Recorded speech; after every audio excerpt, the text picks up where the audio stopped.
அஸ்ஸலாமு அலைக்கும். இன்னைக்கு ராபியா குக்கிங்கில் என்ன செய்ய போகிறோம் அப்படின்னு பார்த்தீங்கன்னா, உப்பு கறி தாங்க செய்ய போகிறேன். அந்த உப்பு கறி எப்படி செய்கிறது சொல்லிட்டு பார்க்கலாம். அதுக்கு முன்னால் அந்த உப்பு கறிக்கு வந்து இந்த இந்த உப்பு கறி வந்து இது செஞ்சுட்டு எதுக்கெல்லாம் யூஸ் பண்ணுவாங்க, என்ன மாதிரி செய்வாங்க அப்படின்னு சொல்லிட்டு நான் வந்து சொல்கிறேன்.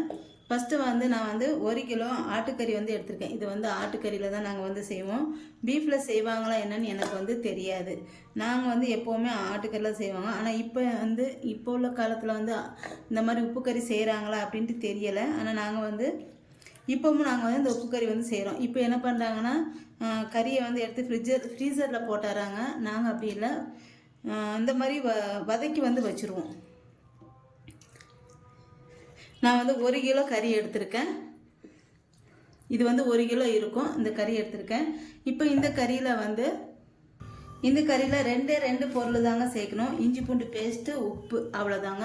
நான் வந்து ஒரு 1.5 ஸ்பூன் இஞ்சி பூண்டு பேஸ்ட் எடுத்திருக்கேன். அப்போது தேவையான அளவு உப்பு வந்து எடுத்திருக்கேன். அவ்வளோதாங்க, வேறு எதுவுமே வேண்டாம். இந்த உப்பு இஞ்சி பூண்டு பேஸ்ட்லேட்டு வந்து இது வேகும்.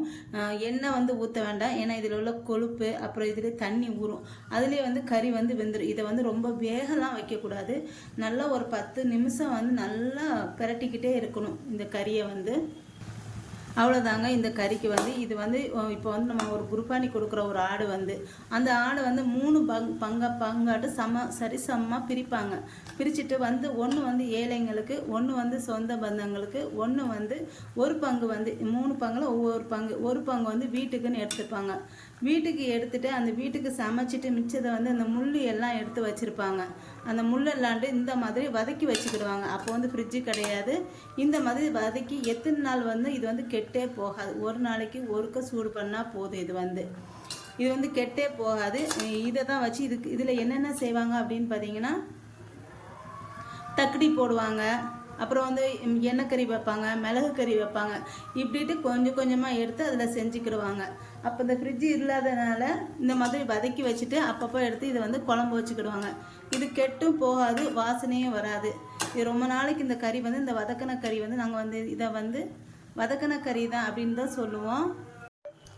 பாருங்கள், இந்த கறி வந்து கெட்டே போகாது, எவ்வளோ நாளைக்குனாலும் வச்சுக்கலாம்.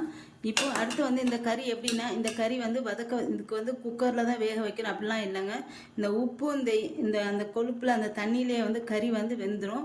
இப்போ இன்றைக்கி ஒரு சூடு வைக்கிறேன்னா நாளைக்கு ஒரு டைம் ஒரு சூடு பண்ணி வச்சுட்டா அந்த இதிலே வெந்துடும். அந்த ஆவிலே வந்து கறி வந்து வெந்துடும். இந்த கறி அது மட்டும் இல்லைங்க, இந்த கறியை வந்து சும்மாவே சாப்பிடுவாங்க. எங்களுக்கெல்லாம் ரொம்ப பிடிக்கும். சும்மாவே சாப்பிடுவோம். ரொம்ப டேஸ்ட்டாக சூப்பராக இருக்கும் இந்த கறி வந்து. இப்போ நான் வந்து இந்த கறி தான் எடுத்து வச்சுருக்கேன். ஃபஸ்ட்டு வந்து அன்றைக்கி திரும்ப ஒரு டைம் வந்து நான் கறி வதக்கி வச்சது வந்து நான் வந்து தக்காளி போட்டாச்சு. இப்போ திரும்ப வந்து இது உங்களுக்கு காட்டணுங்கிறதுக்காக திரும்ப கொஞ்சம் முள்ளு கறி எடுத்து வச்சுருந்தேன். அதில் தான் இந்த வதக்கின கறி, அதாவது இந்த உப்பு கறி வந்து செஞ்சு காட்டுறேன். கண்டிப்பாக நீங்களும் இந்த மாதிரி செஞ்சு பாருங்கள், ரொம்ப டேஸ்ட்டாக இருக்கும். இந்த மாதிரி ஃப்ரிட்ஜில் போடாமல் இந்த மாதிரி வதக்கி வச்சுக்கிட்டால் எவ்வளோ நாளாலும் இருக்கும். நம்ம எப்போனாலும் எடுத்து இதில் குழம்பு வந்து வச்சுக்கலாம். இப்போ இது ஒரு 10-15 நிமிஷம் இது வந்து இந்த பாத்திரத்திலே வேகணும். இது வந்து தண்ணி இதிலேயே ஊறும், அதிலே நல்லா வெந்துடும் இந்த கறி வந்து. பாருங்கள், இந்த மாதிரி இந்த தண்ணியிலேட்டு தான் இந்த கறி வந்து நல்லா வேகும். இதிலேட்டு நம்ம பிரட்டி இது வந்து ஃபுல்லாக கறி நல்லா வேகணும் அப்படிலாம் இல்லைங்க. ஒரு 15 நிமிஷம் பிரட்டி வச்சு நீங்கள் வந்து லோ ஃப்ளேமில் வச்சு மூடி போட்டுருங்க. இந்த மாதிரி ஒரு மூடி வச்சு மூடிட்டு லோ ஃப்ளேமில் போட்டுருங்க. இதுலேட்டு ஒரு 10-15 நிமிஷம் நல்லா கொதிச்சா போதும். அப்படி டெய்லி இந்த மாதிரி சூடு பண்ணும்போது இந்த கறி வந்து நல்லா வெந்துடும். அதுபோல் சாப்பிட்றதுக்கு, குழம்பு வைக்கிறதுக்கு ரொம்ப ஈஸியாக இருக்கும். அவ்வளோதாங்க. இதுதாங்க உப்பு கறி. நாங்கள் செய்கிற உப்பு கறி இப்படி தாங்க இருக்கும். ரொம்ப டேஸ்ட்டாக சூப்பராக இருக்கும்.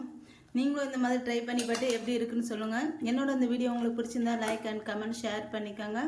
என்னோட சேனல் மறக்காமல் சப்ஸ்கிரைப் பண்ணிக்கோங்க.